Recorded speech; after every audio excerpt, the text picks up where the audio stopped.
Assalamualaikum warahmatullahi wabarakatuh. Alhamdulillahi rabbil alamin. Allahumma salli ala Muhammad wa ala alihi wa ashabihi ajma'in.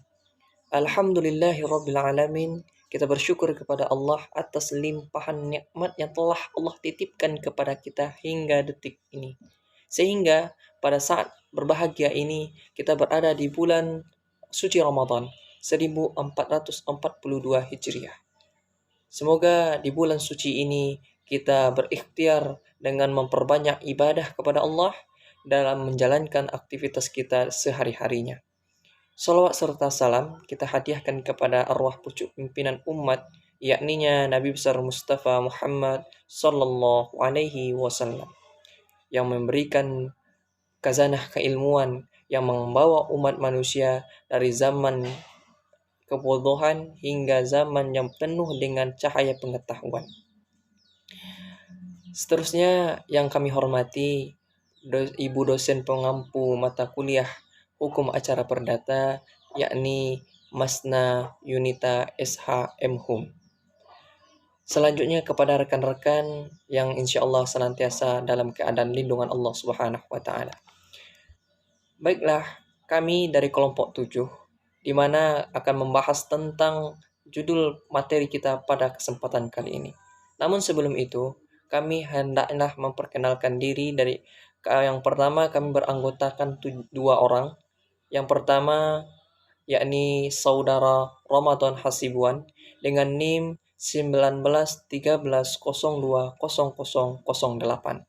Selanjutnya dengan saya sendiri Rivaldo Rahman Hidayat dengan NIM 1913020014, di mana kami pada kesempatan kali ini membawakan materi tentang proses pemeriksaan perkara di pengadilan negeri dalam lingkup mediasi, eksepsi, replik, dan duplik. Baiklah, untuk mempersingkat waktu, di sini kami akan membagi 2 pembahasan. Yang pertama, pembahasan tentang mediasi dan eksepsi. Itu saya yang secara langsung memberikan. Yang keduanya akan disampaikan oleh saudara Ramadan. Nah, tentang mediasi. Mediasi itu diberikan pengertian merupakan suatu proses penyelesaian awal yang wajib diikuti oleh para pihak atas pihak yang telah didaftarkan di pengadilan. Atau pada intinya, mediasi itu adalah proses penyelesaian awal dari suatu perkara perdata yang telah didaftarkan ke pengadilan. Adapun jika mediasi itu telah terlaksana, maka bisa dipastikan akan mengeluarkan suatu keputusan di mana akan terjadi persetujuan yang akan dibuat secara tertulis. Nah, adapun dasar hukum dalam mediasi ini bisa kita temukan pada pasal 130 HIL dan pasal 155 RBG.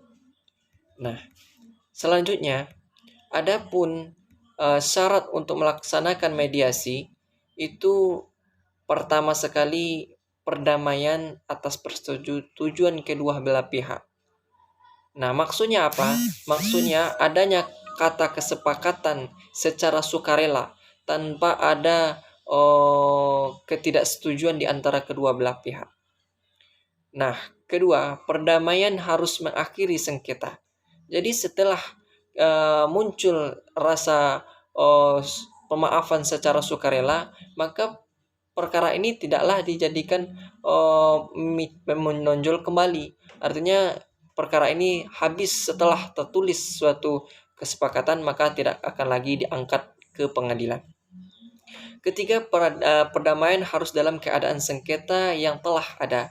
Syarat perdamaian itu adalah sudah ada persengketaan yang sudah terwujud. Yang terakhir, bentuk perdamaian harus tertulis. Kenapa harus tertulis?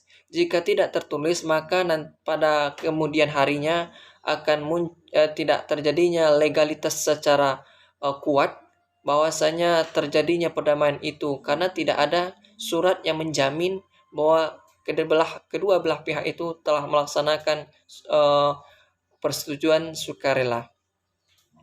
Adapun sifat perdamaian dalam perkara perdata, yang pertama, disamakan kekuatannya dalam keputusan yang berkekuatan hukum tetap.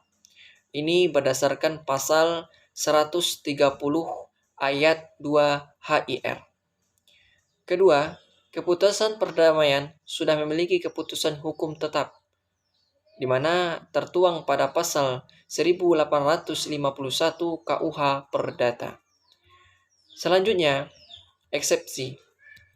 Pengertian eksepsi. Eksepsi ini disusun dengan mencari kelemahan-kelemahan baik yang terkait dengan dalil-dalil gugatan maupun di luar gugatan yang menjadi alasan menolak gugatan. Itu terjadi dua. Yang pertama absolut dan yang kedua yaitu eksepsi relatif. Nah, absolut di sini maksudnya apa? Maksudnya jenis pengadilan yang berwenang untuk memeriksa perkara itu adalah pengadilan negeri, pengadilan tata negara, usaha negara, kemudian pengadilan agama Islam, atau pengadilan militer. Nah, sedangkan dasar hukum melaksanakan mediasi ini, eksepsi ini, menurut pasal 125 ayat 2 dan pasal 133, pasal 100 dan 136 HIR. Nah, kemudian eksepsi kompetensi. Yang pertama, tidak berkewenang mengadili secara absolut. Ada 4 lingkungan pengadilan yang tertuang untuk mengadili tentang kompetensi absolut, yaitu peradilan umum, peradilan tata usaha negara, peradilan agama, dan peradilan negeri. Menurut pasal 134 HIR maupun pasal 132 RBG, eksepsi kewenangan absolut dapat diajukan oleh tergugat setiap saat selama proses pemeriksaan berlangsung di persidangan tingkat pertama sampai sebelum keputusan itu dijatuhkan. Sedangkan menurut pasal 125 ayat 2 dan pasal 133 HIR, eksepsi tentang kompetensi relatif diajukan bersamaan dengan pengajuan jawaban pertama terhadap materi pokok perkara. Kemudian ada eksepsi syarat formil, yang mana diantaranya surat kuasa khusus tidak sah. Yang kedua, error atau impersonal. Kemudian ada gugatan prematur, nasib insdem. Kemudian yang terakhir, absurd libel. Nah, secara sederhana ini berarti tidak jelas. Nah, apa misalnya terletak pada hukum yang menjadi dasar gugatan. Kemudian ketidakjelasan mengenai objek gugatan. Kemudian petitum yang tidak jelas. Dan terdapat kontradiksi antara polita dan politum. Selanjutnya adalah replik. Adapun yang dimaksud dengan replik yaitu jawaban penggugat baik tertulis maupun lisan terhadap jawaban tergugat atas gugatannya. Replik diajukan penggugat untuk meneguhkan gugatannya dengan mematahkan alasan-alasan penolakan yang dikemukakan tergugat dalam jawabannya. Replik merupakan lanjutan dari pemeriksaan perkara perdata di pengadilan negeri setelah tergugat mengajukan jawaban. Seterusnya adalah duplik. Duplik ini adalah jawaban tergugat terhadap replik yang diajukan penggugat sama dengan replik. Duplik ini pun dapat diajukan tertulis maupun lisan. Duplik diajukan tergugat untuk meneguhkan jawabannya yang lazimnya berpenolakan terhadap gugatan penggugat. Mungkin cukup sekian yang bisa saya sampaikan, yang bisa kami paparkan dari materi kita pada hari ini. Kurang dan lebihnya mohon dimaafkan. Untuk selanjutnya kami sangat berharap kesediaan kawan-kawan untuk melancarkan diskusi kita. Sekian, assalamualaikum warahmatullahi wabarakatuh.